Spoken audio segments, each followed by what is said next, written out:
नमस्कार, welcome back. आज की इस वीडियो में हम बात करने वाले हैं रसायन विज्ञान का पहला चैप्टर है आपके पास और आपकी बुक का 5वां अध्याय है मिश्रण एवं उनके पृथक्करण का अन्वेषण। मतलब मिश्रण क्या होता है और उन्हें किस तरीके से पृथक किया जाता है, अलग अलग किया जाता है, इस विषय पर हम चर्चा करने वाले हैं। तो चलिए स्टार्ट करते हैं। सबसे पहले आपके पास टॉपिक है मिश्रण और उनके प्रकार। तो मिश्रण होता क्या है? जब दो या दो से अधिक शुद्ध पदार्थों, चाहे वो तत्व हों या यौगिक हों, को किसी भी अनिश्चित अनुपात में अगर भौतिक रूप से मिलाया जाता है तो उसे क्या बोला जाता है? मिश्रण बोला जाता है, मिक्सचर बोला जाता है। मतलब ये हुआ, आप इसे ऐसे समझ लो, मान लो आपके पास थोड़ा सा इस कटोरी में आपने दाल रखा हुआ है और इस कटोरी में आपने चावल रखा हुआ है, मान लो। तो अगर आप इन दोनों को मिक्स कर देते हो, जनरली इन दोनों को सीधा अगर मिक्स करते हो तो उसी को बोला जाता है मिश्रण। मिश्रण का मतलब ही होता है दो चीजों को मिक्स कर देना, ठीक है। और ये एक अनिश्चित अनुपात का मतलब हुआ कि एक फिक्स रेशियो, मतलब एक निश्चित अनुपात नहीं होता कि आपको दो ये मिलाना है या 3 अनुपात ये मिलाना है, ऐसा कुछ भी नहीं है। आप बस दो तत्व या यौगिक आपके पास है, आप उन्हें आपस में मिला दो तो उसी को क्या बोला जाएगा? मिश्रण बोला जाएगा, ठीक है। तो जब दो या दो से अधिक शुद्ध पदार्थों को किसी भी अनिश्चित अनुपात में भौतिक रूप से मिलाया जाता है तो उसी को मिश्रण बोलते हैं। अब मिश्रण को हम दो तरीके से बना सकते हैं। पहला होता है समांगी मिश्रण, होमोजेनियस मिक्सचर जिसे बोला जाता है। देखो, समांगी मिश्रण का मतलब हुआ एक ऐसा मिश्रण जिसमें प्रत्येक भाग की जो बनावट होती है, संगठन और गुणधर्म संपूर्ण रूप से एक समान होता है, उसी को क्या बोला जाता है? समांगी मिश्रण बोला जाता है। आप ऐसा समझो, मान लो मेरे पास एक गिलास में पानी रखा हुआ है, ये गिलास है और इसमें पानी है। अब अगर मैं इसमें थोड़ा सा नमक डाल दूं और थोड़ा सा नींबू निचोड़ दूं उसमें, तो ये जो नमक और पानी नींबू है इसमें एक समान रूप से घुल जाएगा। अब ये पूरा एक संगठन बन जाएगा। मतलब आप न तो इसमें नमक को बता सकते हो कहाँ पे है, ना नींबू को बता सकते हो कहाँ पे है, और ना ही पानी को बता सकते हो कहाँ पे है। तो इस प्रकार के मिश्रण को बोला जाता है समांगी मिश्रण। आई बात समझ में? तो जब ऐसे मिश्रण जिनमें प्रत्येक भाग की जो बनावट होती है, अब नींबू पानी में बनावट एक जैसी हो गई, ना तो आप ये बोल सकते हो कि पानी पानी है, ना ये नींबू है और ना ही इसमें नमक है। मतलब तीनों चीजें एक साथ संगठित हो गई है और उनके गुणधर्म भी संपूर्ण रूप से एक समान हो गए हैं, तो उसी को समांगी मिश्रण बोलते हैं। क्या विशेषता होती है इसकी? तो पहला, जो घटकों की सीमाओं को स्पष्ट रूप से नहीं देखा जा सकता है। इसका मतलब ये हुआ कि आप इस मिश्रण में से ये नहीं बता सकते हो कि ये वाला घटक, मतलब ये वाला नमक है, ये वाला नींबू है या ये वाला पानी है, क्योंकि वो ऐसे मिल गए हैं कि नमक, नींबू और पानी को आप अलग अलग नहीं देख सकते हो। दूसरा, घटक एक दूसरे में पूरी तरीके से घुल मिल जाते हैं, जो बताया। और तीसरा, यदि इसके किसी भी भाग का नमूना लिया जाए तो उसका स्वाद, रंग और संगठन बिल्कुल एक जैसा होगा। मतलब ये है कि अगर आप इसे दो तीन गिलास में अलग अलग डाल दो, अब माना आपने इसमें भी डाला, इसमें भी डाला, इसमें भी डाला, तो तीनों एक जैसा, स्वाद भी सेम होगा, रंग भी सेम होगा और संगठन भी बिल्कुल एक जैसा होगा। तो इसी को बोला जाता है समांगी मिश्रण। उम्मीद आपको समझ आया होगा समांगी मिश्रण क्या होता है, ठीक है। अब जैसे उदाहरण क्या है इसका, तो जैसे जल में आप चीनी डाल दो या नमक और जल का आप घोल मिला दो, तो वो उसे बोला जाएगा समांगी मिश्रण। दूसरा आपके पास है विसमांगी मिश्रण। क्या होता है? जिसे हम हेट्रोजीनियस मिक्सचर भी बोलते हैं। तो ऐसा मिश्रण जिसकी बनावट और संगठन संपूर्ण द्रव्यमान में एक समान नहीं होता है, उसे बोला जाएगा विषमांगी मिश्रण। मतलब ये आप ऐसा मान लो, इसे एक गिलास पानी लिया मैंने और इसमें मैंने रेत डाल दिया। अब आप बता सकते हो कि भाई ये रेत के दाने जो आपको अलग अलग दिख रहे हैं और ये पानी है, तो मतलब ये अब एक समान रूप से संगठित नहीं हुआ है, तो इसे बोला जाएगा ये विषमांगी मिश्रण है। आई बात समझ में? विशेषता क्या होती है? इनके अलग अलग घटकों को स्पष्ट रूप से देखा या पहचाना जा सकता है। जैसा मैं आपको बता दिया, रेत है और ये पानी है। इसके विभिन्न भागों का संगठन और गुणधर्म एक समान नहीं होगा। अगर मैंने अलग अलग कर दूं तो रेत अलग हो जाएगा और पानी अलग हो जाएगा, तो उनके गुणधर्म भी बिल्कुल बदल जाएंगे। और तीसरा, इसे हम भौतिक रूप से आसानी से पृथक कर सकते हैं। मतलब अगर मैंने छानना चाहूं तो पानी अलग हो जाएगा और रेत अलग हो जाएगा। जैसे तेल और जल का मिश्रण। अगर आपने देखा होगा कभी भी, अगर आप किसी भी ग्लास में, माना एक ग्लास है, इसमें अगर आप तेल डाल दो, पानी पानी का ग्लास है, इसमें तेल डाल दो, तो जो तेल की परत है वो ऊपर तैरती रहती है, अगर आपने देखा होगा। तो इसे भी क्या बोला जाएगा? विषमांगी मिश्रण बोला जाएगा। रेत बालू का, रेत बालू और पानी का मिश्रण, जो मैंने आपको यहाँ पे एग्जांपल दिया था, तो इसे बोला जाएगा विषमांगी मिश्रण। तो उम्मीद आपको समझ आया होगा मिश्रण क्या होता है, समांगी मिश्रण क्या होता है और विषमांगी मिश्रण क्या होता है। अब बहुत इंपॉर्टेंट है कि इसमें बहुत बार एग्जाम में आता है कि इनके बीच में मुख्य अंतर क्या होता है। तो देखो, संगठन के आधार पर जो समांगी मिश्रण होता है, इसमें घटकों का संगठन पूरे मिश्रण में एक समान होता है, जो कि हमने परिभाषा भी पढ़ी है। जबकि यहाँ पे संगठन पूरे मिश्रण में एक समान नहीं होता है। दूसरा, जो समांगी मिश्रण है, इसके अवयव होते हैं या जो घटक होते हैं, उसे हम नग्न आंखों से अलग अलग नहीं देख सकते हैं। जैसे मैंने आपको एग्जांपल दिया, आप चीनी और पानी को मिला दो, तो आप उसे नहीं बता सकते हो कि चीनी कहाँ पे और पानी कहाँ पे है। जबकि विषमांगी मिश्रण में घटकों को हम आसानी से अलग अलग देख सकते हैं। जैसे रेत हो गया और पानी का मिश्रण हो गया। पृथक्करण सीमा, घटकों के बीच कोई भौतिक पृथक्करण सीमा नहीं दिखाई देती है, मतलब अलग अलग घटक नहीं दिखाई देते हैं। जबकि यहाँ पे स्पष्ट रूप से पृथक्करण की सीमा दिखाई देती है। अगर मैं रेत और पानी को मिला दूं, तो आप बता सकते हो कि हाँ, ये वाला रेत है और ये वाला पानी है, तो मतलब उनकी पृथक्करण की सीमा आपको अलग अलग दिखाई दे रही है। भौतिक पृथक्करण मतलब जो समांगी मिश्रण होता है, उसे हम छनन विधि द्वारा अलग नहीं कर सकते हैं, मतलब फिल्टर पेपर से नहीं छान सकते हैं। जबकि आराम से छानकर या बीनकर इसे अलग अलग किया जा सकता है। बीनकर मतलब क्या हुआ, जैसे मैंने कहा आपको, आप चावल और दाल मिला दो, तो आप चावल के दानों को अलग अलग कर सकते हो और दाल के दानों को अलग अलग कर सकते हो, तो वो बीनकर हुआ। प्रावस्था कैसी होती है? तो ये एक ही प्रावस्था में दिखाई देता है। प्रावस्था का मतलब हुआ कि पूरा एक जैसा दिखाई देता है, जबकि ये दो या दो से अधिक अलग अलग प्रावस्थाओं में दिखाई देता है। उदाहरण क्या होता है इसका? नमक और चीनी का घोल हो गया। हवा होगी, हवा में अलग अलग तत्व पाए जाते हैं, जैसे ऑक्सीजन हो गया, नाइट्रोजन हो गया, हाइड्रोजन हो गया। जबकि विषमांगी मिश्रण में पानी और बालू का मिश्रण हो गया या तेल और पानी का मिश्रण हो गया। तो उम्मीद आपको बहुत अच्छे से समझ आया होगा समांगी मिश्रण क्या होता है और विषमांगी मिश्रण क्या होता है और इनके बीच में मुख्य अंतर क्या है। आगे आपके पास है विलयन क्या होता है। देखो, बहुत इंपॉर्टेंट है विलयन और इसकी सांद्रता। सबसे पहले विलयन क्या होता है? तो विलयन दो या दो से अधिक पदार्थों का समांगी मिश्रण है। याद रखना इस बात को, समांगी मिश्रण होता है मतलब अब अगर आप किसी भी चीज का विलयन बना रहे हो, तो उसके घटक उसमें पूर्ण रूप से मिल जाएंगे, तो उसी को बोला जाएगा विलयन।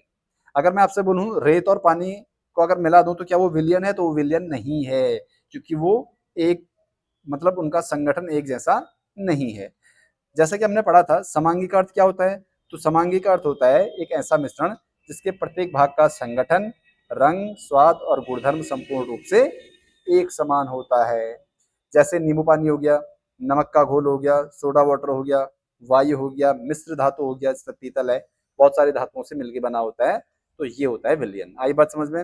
विलयन हमेशा समांगी मिश्रण होता है, याद रखना। अब विलयन के दो घटक होते हैं। कौन कौन से घटक होंगे विलयन के? एक होगा विलायक और एक होगा विलेय। विलायक का मतलब क्या हुआ? जो किसी भी विलयन में अधिक मात्रा में है, या आप इसे ऐसा समझ सकते हो कि जैसे अगर मैं चीनी और पानी को मिलाऊं, तो जो पानी है वो अधिक मात्रा में होगा और चीनी कम मात्रा में होगा, तो जो पानी है उसे हम विलायक बोलेंगे, मतलब जो घोल रहा है, और जो घुल रहा है उसे बोलेंगे हम विलेय। जैसे विलयन का वह घटक जो सामान्यतः अधिक मात्रा में उपस्थित होता है, जबकि विलयन का वह घटक जो कम मात्रा में उपस्थित होता है वो विलेय होता है। यह विलेय को अपने में घोलता है। आपने देखा होगा, पानी है वो चीनी को अपने में घोलेगा या नमक को अपने में घोलेगा, तो उसे विलायक बोलेंगे। जबकि यह, मतलब जो विलेय होता है, वह विलायक में घुलता है। उदाहरण क्या हुआ? नमक और पानी में, पानी के घोल में जो पानी हुआ वो विलायक होता है, क्योंकि पानी सार्वत्रिक विलायक भी, मतलब इसे सार्वत्रिक विलायक भी बोलते हैं, क्योंकि अधिकांश चीजें पानी में घुलती है, इसीलिए इसे सार्वत्रिक विलायक भी बोलते हैं। नमक और पानी के घोल में नमक क्या हुआ? विलय हुआ। आप इसे ऐसे समझ सकते हो जो ठोस अवस्था में होता है वो विलेय होता है, और जो द्रव अवस्था में होता है वो विलायक होता है। आई बात समझ में? तो विलयन क्या होता है और इसके घटक कौन कौन से हैं?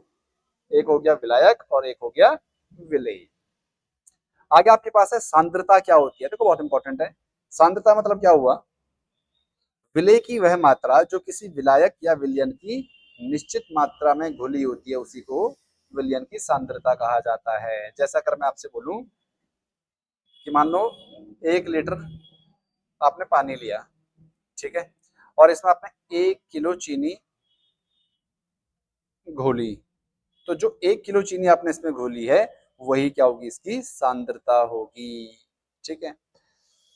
अब उसके बाद आपके पास सांद्रता समझ आ गया होता है। सांद्रता मतलब विलय की वह मात्रा जो विलायक या विलयन में निश्चित मात्रा में घुली होती है, उसी को उसकी सांद्रता बोलते हैं। अब विलयन के मुख्य गुणधर्म क्या होते हैं? बहुत इंपॉर्टेंट है, पूछा जाता है विलयन क्या होता है, उसके मुख्य गुणधर्म क्या है। तो पहला हमने पढ़ा है विलयन क्या होगा? एक समांगी मिश्रण होगा। दूसरा, जो विलयन के कण होते हैं वो अत्यंत सूक्ष्म होते हैं। देखिए अगर मैं आपसे बोलूं कि आप किसी मतलब 1 लीटर पानी में चीनी घोल दो, 2 चम्मच 3 चम्मच, तो क्या आप चीनी के कण या विलयन के कणों को अपनी आंखों से देख सकते हो?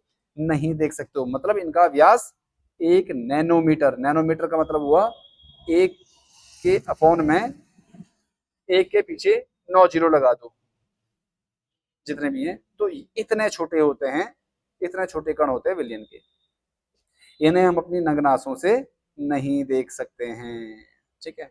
दूसरा, प्रकाश का प्रकीर्णन मतलब ये हुआ कि अत्यधिक छोटे कण के कारण ये कण गुजरने वाली प्रकाश की किरण को प्रकीर्णित मतलब फैलाते नहीं हैं। मतलब ये हुआ अगर हम इससे प्रकाश डालें तो प्रकाश एक समान रूप से निकल जाएगा। मतलब वो उसके जो कण होते हैं विलयन के इतने छोटे होते हैं कि प्रकाश को फैलाते नहीं है, और प्रकाश को नहीं फैलाएंगे तो उसी को बोला जाता है टिंडल प्रभाव।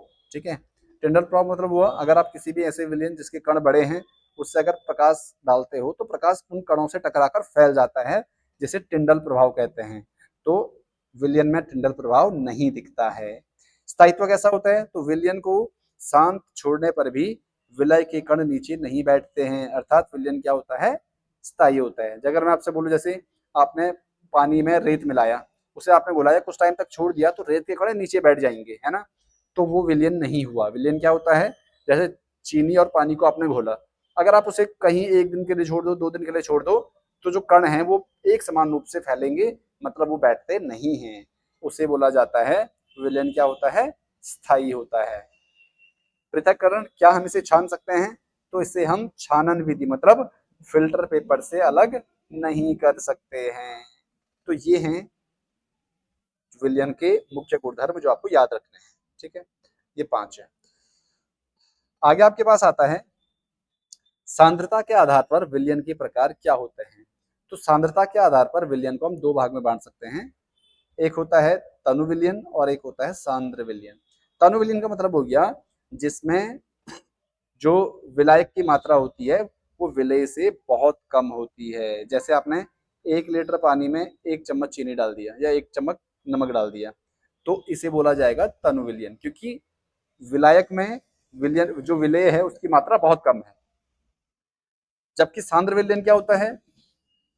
जो जब विलायक की तुलना में विलेय की मात्रा अधिक है। जैसे 1 लीटर पानी है, उसमें आपने 10-12 चम्मच नमक डाल दिए, तो उसे बोला जाएगा सांद्र। सांद्र आप ऐसे समझ सकते हो, सांद्र मतलब हो गया जो एकदम से जो विलयन होगा वो गाढ़ा टाइप का होगा, तो उसे आपने बोल दिया सांद्र। और तनु का मतलब हो गया जब पानी की मात्रा अधिक होती है, मतलब जो पतला होगा तो वो होगा तनु विलयन। ठीक है। तो तनु का मतलब जिसमें पानी की मात्रा अधिक होगी, सांद्र मतलब जिसमें पानी की मात्रा कम होगी। बस आप ऐसे याद रख सकते हो उस चीज को। ठीक है।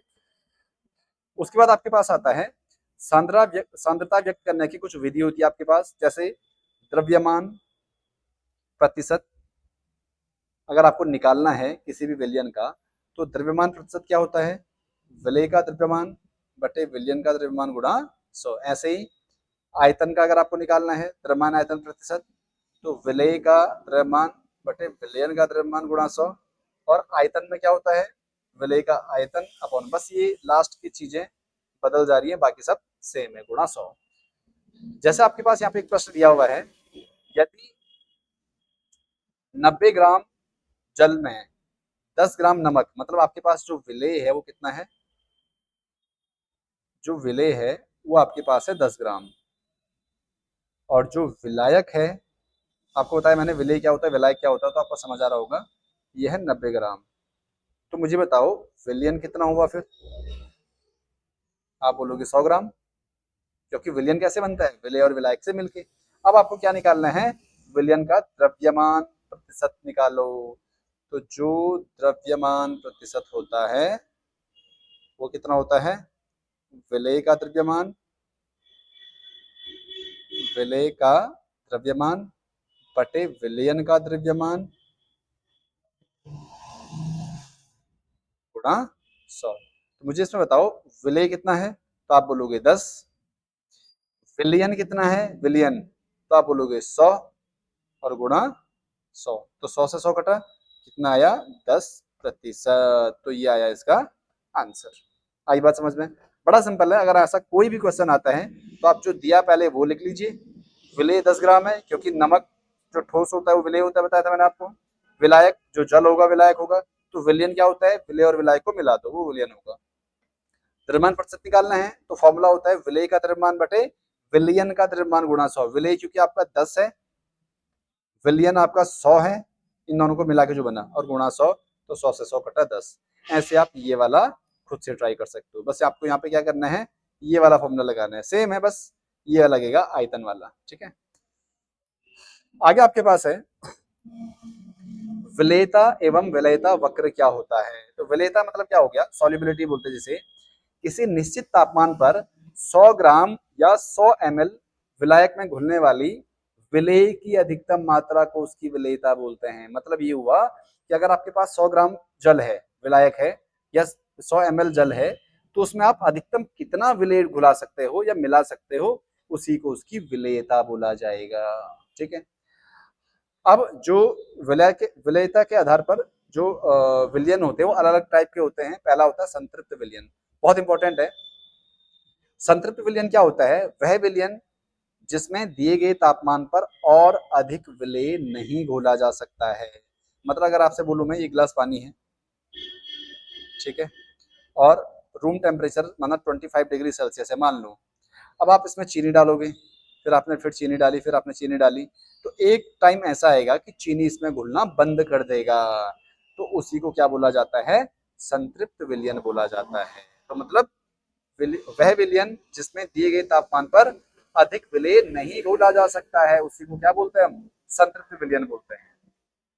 तापमान का क्या प्रभाव पड़ता है, तो ऑब्वियस सी बात है, जो ठोस पदार्थों की द्रव में विलेयता सामान्यतः तापमान बढ़ने पर बढ़ती है। अगर आप पानी गर्म करो और उसमें कोई भी चीज डालो तो बहुत जल्दी घुलने लगती है, और गैसों की द्रव में विलेयता तापमान बढ़ने पर घटती है, ये आपको ध्यान रखना है। उसके बाद आता है विलेयता वक्र। विलेयता वक्र क्या होता है, तापमान के सापेक्ष विलेयता को दर्शाने वाला ग्राफ क्या कहलाता है, विलेयता वक्र कहलाता है।